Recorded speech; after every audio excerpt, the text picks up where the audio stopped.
प्यारे बच्चों, आज की वीडियो आपके लिए काफ़ी इम्पोर्टेंट होने वाली है क्योंकि यहाँ पर हम एक इम्पोर्टेंट टॉपिक पढ़ने वाले हैं। सूचना लेखन।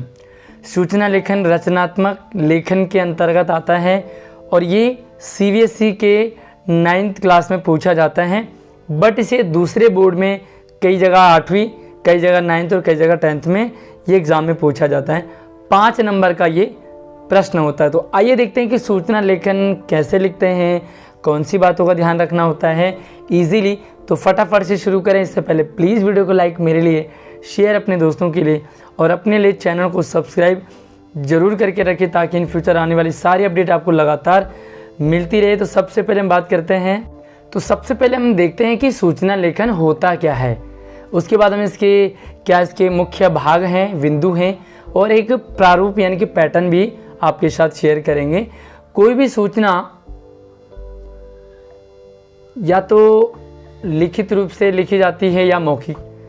मतलब जब भी कोई आप मैसेज किसी को देते हो या तो आप लिख करके दोगे या बोल करके दोगे। क्लियर हो रहा है ना। जैसे हम बोल करके तो रेडियो टेलीविज़न, क्योंकि रेडियो में जो सूचना है वो दी जाती है। कई बार बारिश होगी इसकी सूचना दी जाती है, कई बार संकेत होते हैं कि भाई तूफ़ान आने वाला है, ठंडी इतने होने वाली है, गर्मी इतना होने वाला है, अपना ये ध्यान रखें। कोरोना वायरस से रिलेटेड काफ़ी सारी बातें जो है रेडियो टेलीविज़न में हमें मौखिक रूप से यानी कि मुंह से बोल करके बताया जाता है। तो वो हमारी क्या हो गई, मौखिक। और एक होता है आपका जबकि लिखित रूप से सूचना देने वाले को सूचना लेखन कहा जाता है। एक तो आपने मुंह से बोल दिया मौखिक, जो कि रेडियो टेलीविज़न कर देता है। दूसरा रिटर्न में, तो लिखित में जो हम लिखते हैं उसे कहते हैं सूचना लेखन। सूचना लिखते टाइम हमें एक बात ज़रूर ध्यान रखना चाहिए, सूचना लेखन के माध्यम से व्याकरणिक शुद्ध रूप का हमें ध्यान रखना होगा। ऐसे नहीं कि कुछ भी हमने लिख दिया है। लेखन की कला विकसित होती है, व्याकरणिक शब्दों का परिचय होता है, अपने विचारों को संक्षिप्त रूप में हम स्पष्ट करते हैं और ये थोड़ी बहुत आपको बेसिक जानकारी होनी चाहिए। इसमें इम्पॉर्टेंट चीज़ है कि कम शब्दों में जब हम अपनी बात को शॉर्ट रूप में लिखते हैं, बहुत बड़ी बात को, बहुत ज़्यादा बातें को बस थोड़े से शब्दों में हमने जब कोई सूचना किसी को लिखी है तो वही आपका सूचना लेखन होता है। यानी कि इसमें डेट डालना ज़रूरी है, स्थान का लिखना ज़रूरी है, साथ में कोई कार्यक्रम होना है तो उस कार्यक्रम के बारे में जानकारी दी जाती है। भाई आपके गली मोहल्लों में हो सकता है रामलीला का आयोजन किया जा रहा होगा, तो आप देखते हैं कि एक पैम्पलेट छप जाता है कि आपके गली में इतने से इतने तारीख तक रामलीला का आयोजन होगा। इसी तरह से रैली निकाली जाएगी या और भी काफ़ी सारा मेला लगेगा, तो सारी जो है आपके लिए सूचना लेखन है। तो जब हम किसी कार्यक्रम के बारे में जानकारी देते हैं तो वो हमारा क्या सूचना लेखन कहलाता है। किसी सूचना विशेष को सार्वजनिक करना, मतलब कोई मैसेज है, मान लो आपकी फैमिली कोई जागरण करवाना चाह रही है, तो आपने जब उसे सार्वजनिक कर दिया, पब्लिक में डाल दिया, बैनर लगा दिया, तो आपका सूचना लेखन कहलाता है। इसके अंदर किसी सभा, बैठक, गोष्ठी, कार्यशाला आदि की बातें होती हैं। तो आइए देखते हैं कुछ इम्पोर्टेंट चीज़ें सूचना लेखन से रिलेटेड। सबसे मेन चीज़ है, सूचना लेखन आपका जो है वो 2 प्रकार का होता है। पहला है सुखद, दूसरा है दुखद। 2 प्रकार की सूचना होंगी, एक तो आप अच्छी होंगी यानी कि सुख देने वाली, दूसरी दुख देने वाली। कुछ सैड होती है, कुछ हैप्पी सूचना होती है। सुखद कौन सी होती है, समारोह, उत्सव, प्रतियोगिता। लाइक स्कूलों में कोई प्रतियोगिता कंपटीशन है, उसकी हमारी वीडियो पे अगर हमारे चैनल पर आपको कोई वीडियो मिलती है कि कोई कंपटीशन होने वाला है तो आपके लिए सूचना है।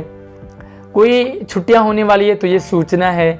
आपके एग्ज़ाम इतने तारीख से इतने तारीख तक होंगी तो ये आपकी सूचना है। तो किसी समारोह के बारे में कोई जागरण करवा रहे हो तो ये आपका सुखद हो गया। दूसरा है दुखद। तो दुखद कौन से होते हैं, लाइक शोक सभा, किसी की डेथ हो गई तो हम उनके लिए श्रद्धांजलि देते हैं या कई बार उनके अंतिम संस्कार की सूचना देते हैं कि फलानी जगह उनका अंतिम संस्कार किया जाएगा, तो काफ़ी लोग उनके इकट्ठे हो जाते हैं। अच्छा, सूचना लेखन के उद्देश्य क्या हैं, तो सूचना लेखन के द्वारा हम सार्वजनिक रूप से कोई भी जानकारी हम दे देते हैं। कोई भी जानकारी लाइक कोरोना वायरस से रिलेटेड आप ले लो। कोरोना वायरस में मास्क पहनना ज़रूरी था, सैनिटाइज़र यूज़ करना ज़रूरी था, 2 गज की दूरी ज़रूरी था। तो ये सारी बातें क्या है, सार्वजनिक रूप से लोगों तक पहुंचाई, ये एक सूचना लेखन है। किसी महत्वपूर्ण घटना के बारे में जानकारी दे दी, भाई उत्तराखंड में बादल फट गया, इतने लोग उसकी चपेट में आ गए, तो ये क्या है, कोई घटना है उसकी जानकारी दे दी कि भैया बाकी लोग उधर से यात्रा ना करें। एक और चीज़ है कि आपको क्या करना होगा, सूचना जो स्पष्ट शीर्षक होना चाहिए, टाइटल अच्छे से होना चाहिए, मुख्य विषय वस्तु यानी कि किस बारे में आप जानकारी दे रहे हो, और उपयोगी संपर्क सूत्र, कॉन्टैक्ट नंबर।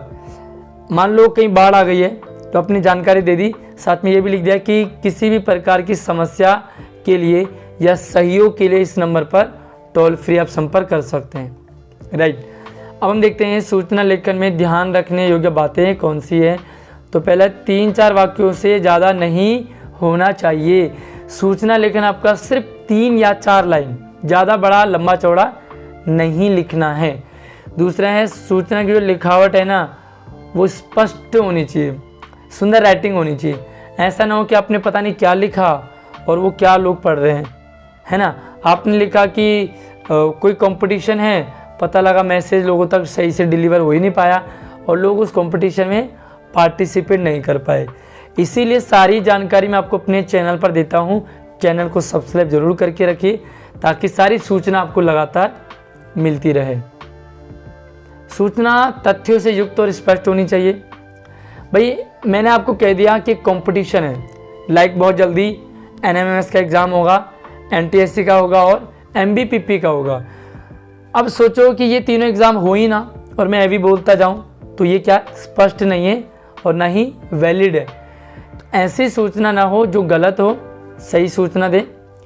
भ्रमित करने वाले वाक्यों से बचे। भाई चटकीले बटकीले मैंने लिख दिया कि फॉर्म भरने वालों को सभी को स्कॉलरशिप मिलेगी, तो यार सभी को तो स्कॉलरशिप मिलेगी नहीं, जो क्वालिफाई करेगा उन्हीं को स्कॉलरशिप मिलेगी।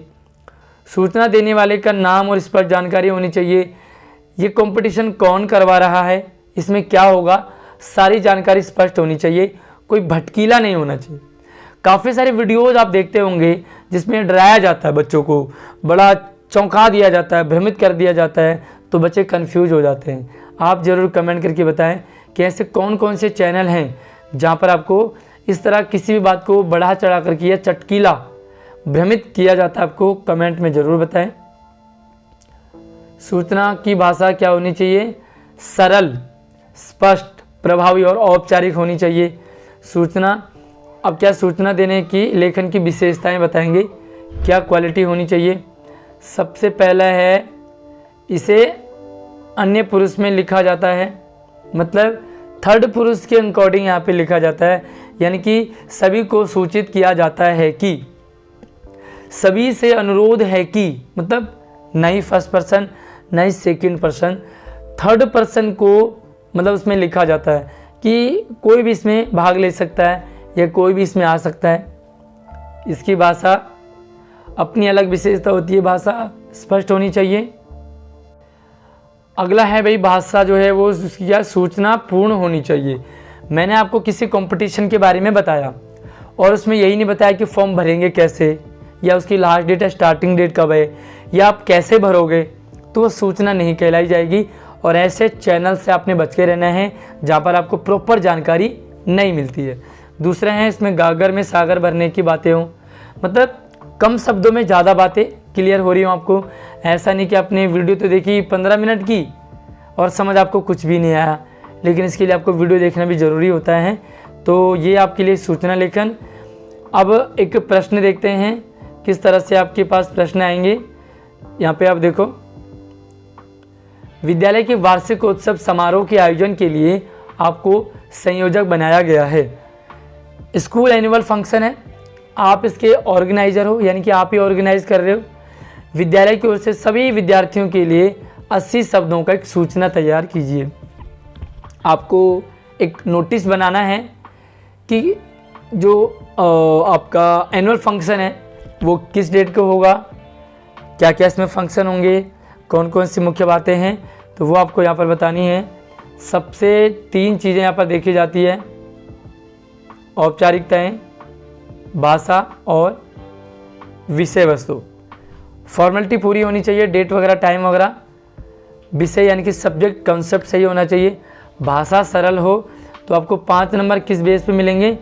1 नंबर तो आपको औपचारिकता, फॉर्मेलिटी, 1 नंबर आपकी लैंग्वेज अच्छी होनी चाहिए और 3 नंबर आपको मिलेंगे कॉन्सेप्ट, यानी कि जो मेन बात है। अब यहाँ पे आप देखो एक सूचना है। ओके, यहाँ पे देखो सबसे पहले हमने लिख दिया दिनांक, तो दिनांक आप लिख दें। उसके बाद देखो समस्त छात्र छात्राओं को सूचित किया जाता है कि विद्यालय ऑडिटोरियम में, यहाँ पर विद्यालय के नाम जरूर लिखें आप, विद्यालय ऑडिटोरियम में ये डेट है और ये टाइम है, यानी कि 18/11 को शाम को 4 बजे वार्षिकोत्सव समारोह का आयोजन किया जाएगा। आप टाइमिंग कोई भी लिख सकते हैं, चेंज कर सकते हैं, डेट भी चेंज कर सकते हैं, बट एग्ज़ाम के लिए नॉर्मली जब भी आप सूचना दोगे सही जानकारी होनी चाहिए। सभी विद्यार्थी विद्यालय गणवेश में, यानी कि विद्यालय यूनिफॉर्म में अपने अभिभावकों के साथ आएँ और दीप प्रज्वलन, लघु नाटिका होगा, दीप प्रज्वलन होगा, छोटे छोटे नाटक होंगे, नाच होगा, गीत होंगे, पुरस्कार होंगे, संगीत होगा, म्यूजिक, गाना बजाना होगा और पुरस्कार वितरण भी इसमें शामिल होंगे। और संयोजक यहाँ पर आपने नाम लिख दिया अमित शर्मा, जो कि इसके संयोजक हैं, जो कोऑर्डिनेटर हैं। तो आई होप आपको ये क्लियर हो गया होगा कि आपको सूचना लेखन कैसे लिखनी है, इसमें कौन कौन सी बातों का आपको ध्यान रखना है। ज़्यादा बड़ा चौड़ा, लंबा चौड़ा नहीं लिखना है, सीमित 3 से 4 लाइन होंगी और बस आपका सूचना लेखन कंप्लीट हो जाएगा। आप एज ए पत्र की तरह लिख सकते हैं, बट पत्र में थोड़ा सा फॉर्मेलिटी ज़्यादा होती है, या और भी शॉर्ट हो जाता है। कुछ और डाउट अगर आपको हो तो कमेंट कर लीजिए। हमें इंस्टाग्राम पे फॉलो कर सकते हैं, लिंक आपको इंस्टाग्राम का डिस्क्रिप्शन में दिया है। साथ में अगर आपको पहाड़ी लाइफ स्टाइल अच्छा लगता है तो हमारे पहाड़ी लाइफ स्टाइल एक चैनल है, उसको भी आप ज़रूर देखें वीडियो, आपको काफ़ी कुछ मनोरंजन भी मिलेगा। नई वीडियो के साथ मिलते हैं। जय हिंद।